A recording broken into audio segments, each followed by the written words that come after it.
First of all, thank you all for coming. Appreciate your time and to take out of your schedules. I know it's been a busy few weeks, and just appreciate the time to have with friends here tonight. And we just got to talk a little bit about Christmas, and Christmas seems to be over now, but it really isn't, hopefully, for all of us. And with Christmas, it stirs up a lot of thoughts and feelings, emotions for a lot of us.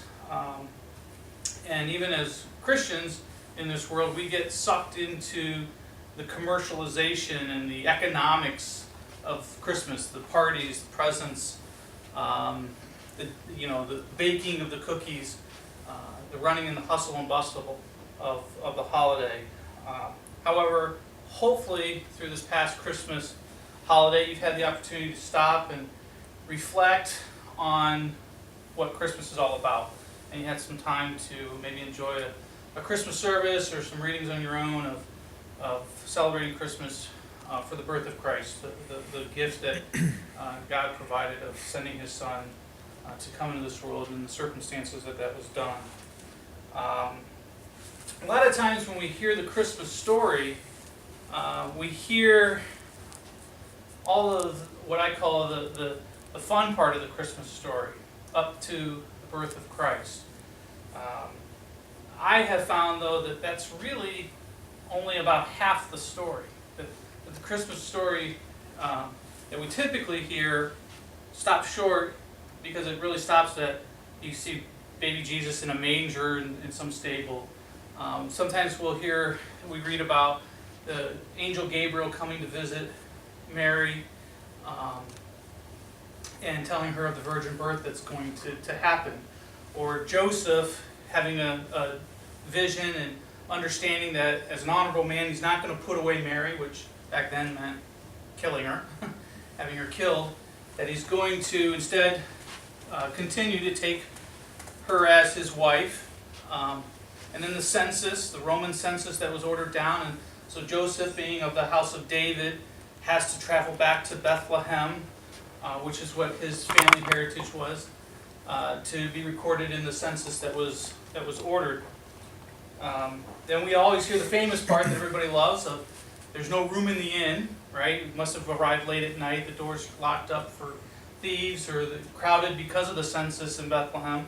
So there's no room for them, and where are they left to? They're left to what we refer to as a stable, or probably at that time, based upon the geography of that time, probably a stone cave in the hillsides, and baby Jesus being born there and put into a manger. And a manger not being, and if we think about it, it's not a clean thing, it's a feeding trough. It was dirty, smelly, all the animals that would have been there. If you've been to a horse barn and you sense the smells and the things that you stepped in, that's where Jesus was born, and put into a manger with nothing but rags. So we hear about it, and yeah, we can stop and reflect on those elements of the story, and the shepherds, hearing and coming to see him. But I think that that's really about half the story, that we never really hear the rest of it very often. And so what I thought I would do is extend Christmas a little bit for you tonight, and take a moment to help reflect on the rest of the Christmas story. Because that's not all. It's not just the end of it at the time. And baby Jesus was being born in this little manger, and you have shepherds coming in, and I picture a little drummer boy in the corner, a little melody tune. Okay, well, maybe not the drummer boy, but you get that image of your head of everybody gathered around, which may or may not have been exactly how it goes. But I think there is another part of the story. And I've often asked, okay, that's the Christmas story, but what's next? What happens next? Parents, if you remember the kids when they were little, how many times did we read them stories, right? The same story over and over. And they knew what was coming when you would turn the page. But they were always going to ask, what's next? What happens next? When our kids were small, we'd be traveling, and we'd be camping in a tent or driving in the car in a hotel, and I didn't have a book. but I had to make up stories. And we made up a lot of ridiculous stories. Stories of the kids usually having some miraculous adventure with unlimited resources, doing incredible things, saving the world, and saving mom and dad from some peril that they were in. And every time I'd half fall asleep or be driving and pause, the kids would sit there and say, "What happened next, Dad? Keep going. Don't stop. What happened next?" So I look at the Christmas story and I have that same thought of, what happened next? Okay, you've got the baby born, but was that it? Is that all that happened, or what came next? And I think sometimes we leave out the what happens next because in the reality of it, it's pretty brutal. It's the gory part of the story. It's bloody. It turns awful real quick. You have a murderous dictator, a terrorist basically, and it's blood and gore, and I don't think we pause enough to or go that far to reflect on those circumstances around the birth of Christ at the same time. So what I'd like to do tonight is kind of just walk through that second half of the Christmas story and share a few thoughts and maybe a little history there and go from there. So if you have a Bible, if not, maybe a phone. If not, I have it on the screen. We're going to read into Matthew chapter 2 of really the Christmas story of what happens next. So it says in Matthew 2, "Now after Jesus was born in Bethlehem of Judea, in the days of Herod the king, behold, Magi from the east arrived in Jerusalem, saying, 'Where is he who has been born King of the Jews? For we have seen his star in the east and have come to worship him.' And when Herod the king heard it, he was troubled, and all of Jerusalem with him, and gathered together all the chief priests, scribes of the people, and he began to inquire of them where the Christ was to be born. And they said to him, 'In Bethlehem of Judea, for so has been written by the prophet, and you, Bethlehem, land of Judah, are by no means among the leaders of Judah, for out of you shall come forth a ruler who will shepherd my people Israel.'" So we see that the Magi have come, and the Magi who were from the east, who were they? We don't really know. We call them wise men or Magi. Magi is also the word that where we get magician from. So Magi would have been at that time astronomers. They were scientists more likely, curious, educated people, and they would have studied astronomy because back then we didn't have GPS and maps.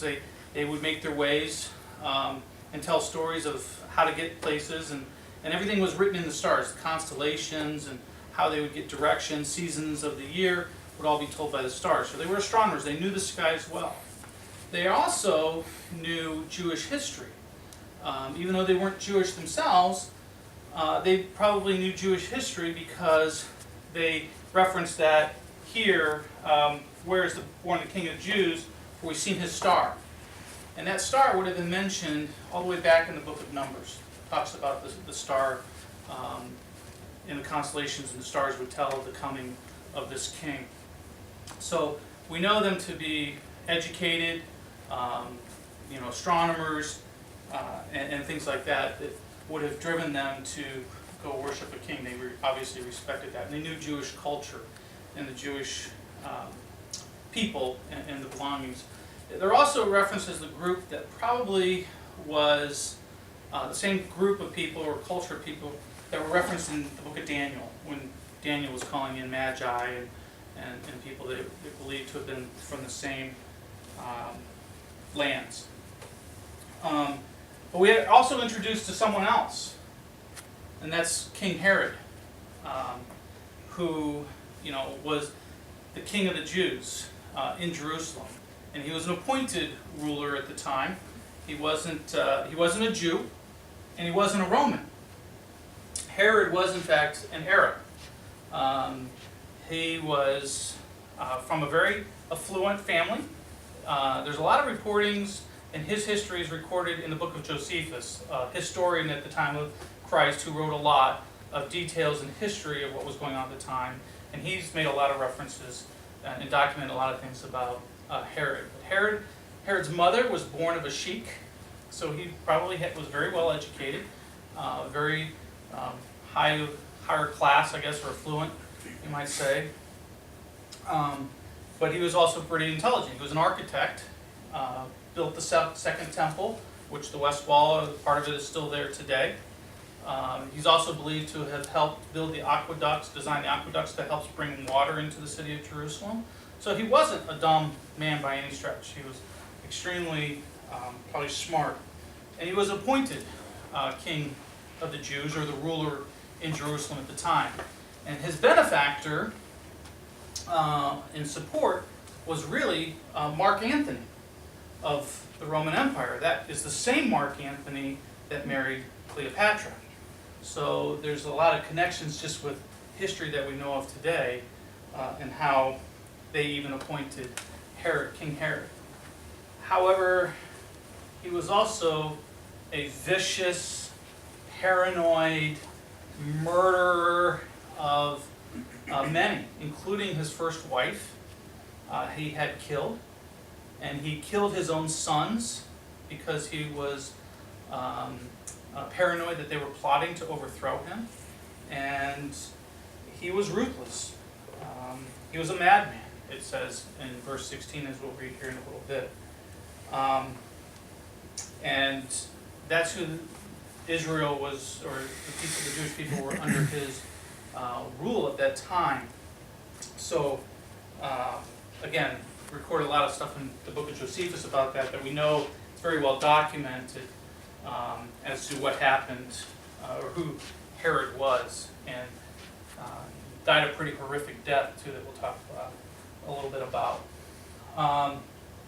But the other thing in these first few verses that kind of hit me was, it says that Herod was troubled, and all the people were as well. The people of the city, the Jews, were very troubled by the news. The Magi came in, they didn't go straight to Herod. They asked the people in the streets. They probably went to the temple saying, hey, where's this new king that was born? We want to worship him. We want to see him. And the people probably got the word through, and it made its way up to Herod. And Herod said, hey, I want to know who this guy, or who this king is. But it says that Herod was troubled. Well, you pretty much guess why he might have been troubled. He saw a new king trying to take over his rule. And he's killed his wife, he's killed his kids. What's another person? He doesn't care. He was ruthless. So he was ready to take out any power or threat to his rule that he had. He had that history, and that was well documented. But it says the people were troubled too. And I was like, why would they be troubled? Well, as you read about what was going on, you think about it, I think the Jewish people were afraid or troubled for a few reasons. One was the anticipated chaos that was about to come their way. They knew what Herod would do.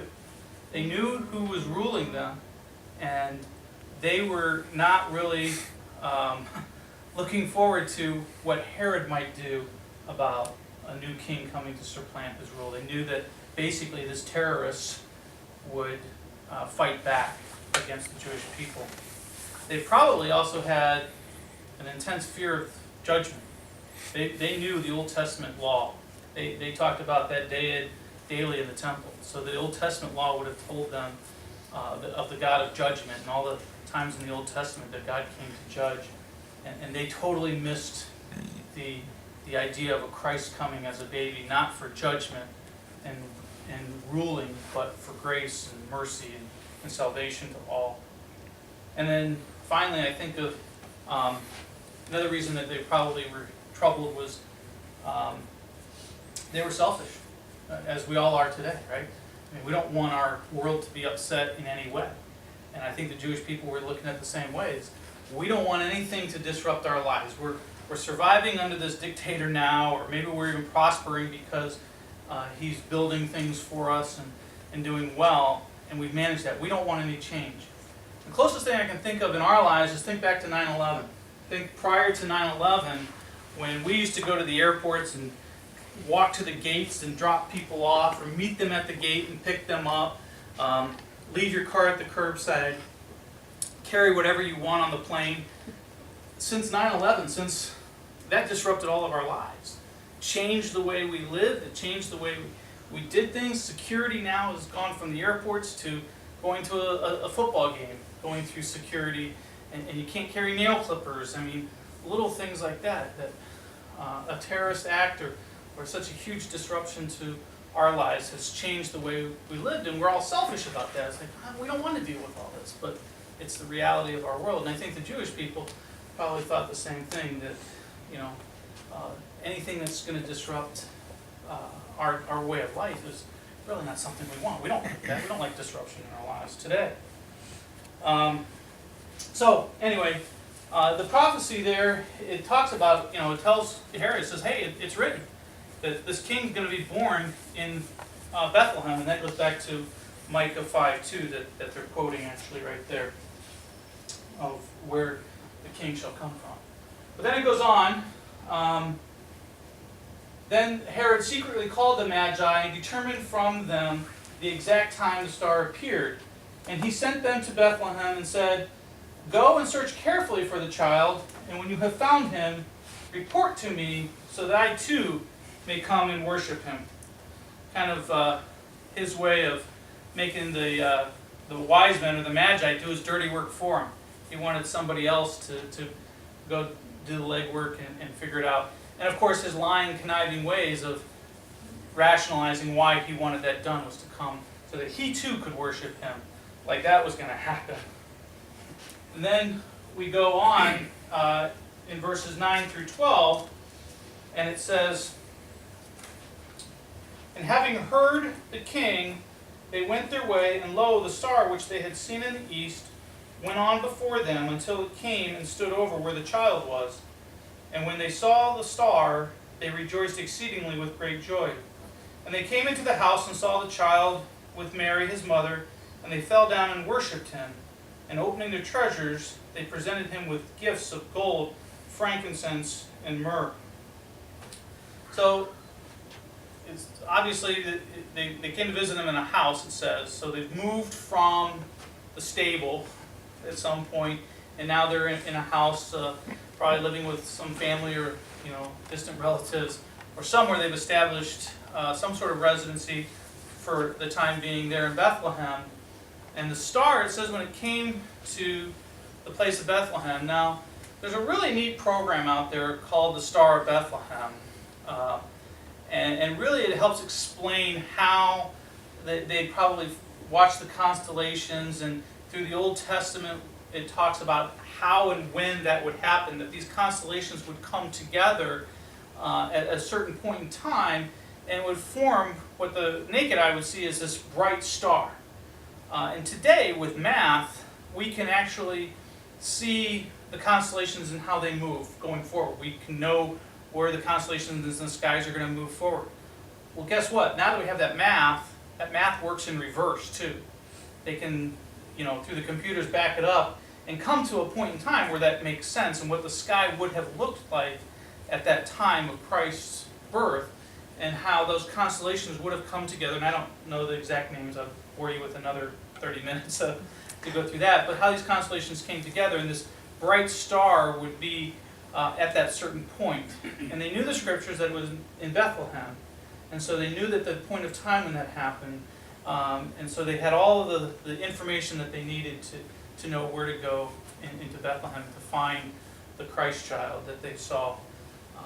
But it's really interesting because we don't look at the stars that way at all today. I mean, we barely see them in our world, but back then it was such a huge part of their lives and understanding. But it talks about the three gifts. When we get three wise men, we say because of the three gifts. Well, we don't know how many there were, other than it talks about it in a plural format, so we're assuming that that's more than one. It could have been several. Also, they probably would have had entourages of their scribes and understudies and students with them if they were teachers or philosophers. So we don't know how many exactly came, but they brought three gifts of gold, frankincense, and myrrh. Why those gifts? Well,